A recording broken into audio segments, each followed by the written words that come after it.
بسم اللہ الرحمن الرحیم۔ جمعے کے دن کسی بھی وقت یہ دعا پڑھیں، پڑھنے والے کے 1,00,000 گناہ معاف اور والدین کے 24,000 گناہ معاف ہو جائیں گے۔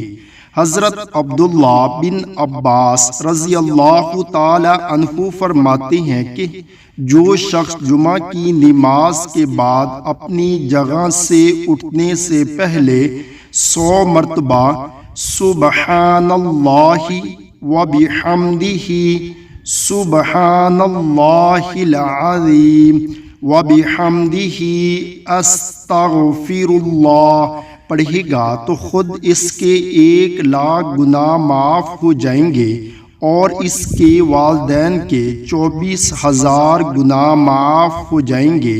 اللہ تعالی ہم سب کو بھی اس پر عمل کرنے کی توفیق عطا فرمائے۔